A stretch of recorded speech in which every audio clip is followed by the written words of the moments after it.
It's currently Sunday morning around 8 a.m. and today I'm gonna talk about the ways to make a Monday more interesting.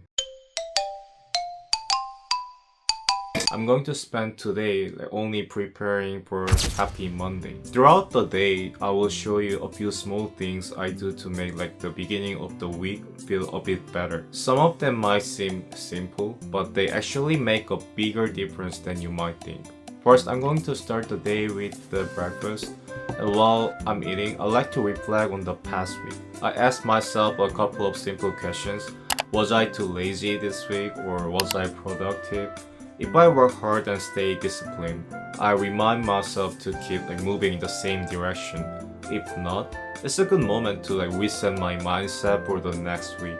This only takes a few minutes, but surprisingly, it changes a lot. Another thing I would like to do once a week if possible is give myself a small gift. It doesn't have to be anything expensive. Actually, small things often work even better. Imagine I bought a cute dish sponge. It sounds silly, right? But if I really like the sponge, I suddenly feel like using it. Little things like that can subtly change your daily habits. Sometimes I buy a new keyboard to make work feel fresh, or maybe a new running vest so I actually want to go exercise. The point isn't the object itself, it's creating a small spark of excitement in your daily routine. Now it's almost lunchtime, but there's another tip for making one day happier. If you have a favorite food or dessert, buy it in advance, then put it aside for Monday morning. When you're going to sleep on Sunday night, you might find yourself thinking, I can't wait to wake up and eat it. That small anticipation makes Monday morning feel different. I remember once buying a box of Godiva chocolate, which is my favorite, and eating one every morning during the week. It was a tiny reward, but it made morning surprisingly enjoyable. I also believe it's important to spend more time every week just thinking. So sometimes I go to cafe with no specific purpose. I'm not just buying coffee, I'm buying time to think. When I get there, I like to roughly plan the next week.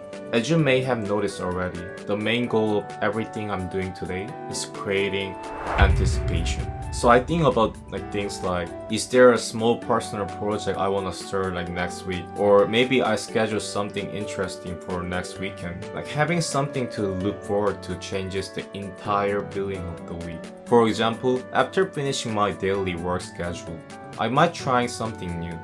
Maybe visit a new gym or try a different sport, climbing, badminton, something I've never done before.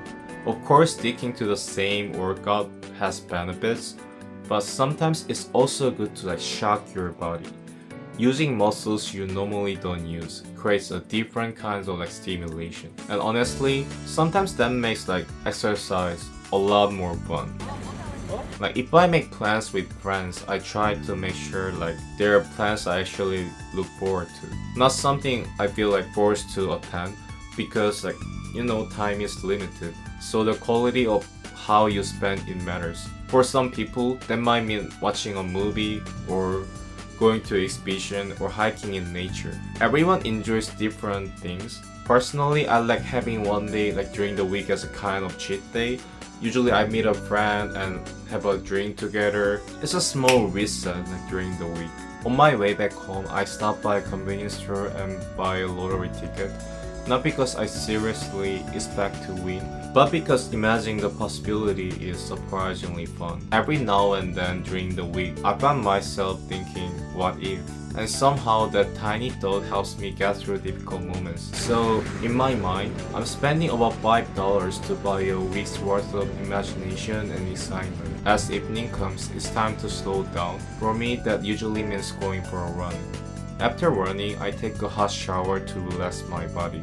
Then I eat a light dinner and try to keep the evening calm. I try to avoid overstimulating things. Instead of watching short form videos or endless social media, I prefer slower media, documentaries, vlogs, self-development videos, or sometimes I just read a book. The goal is to protect my energy and sleep quality.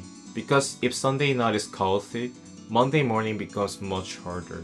So today, I spend the entire day building anticipation. You don't have to do all of these things, Even doing like just one can make Monday feel much better. I hope some of these ideas might help you start your week in a better way. Thank you for watching. I hope you have a happy Monday and a good week ahead.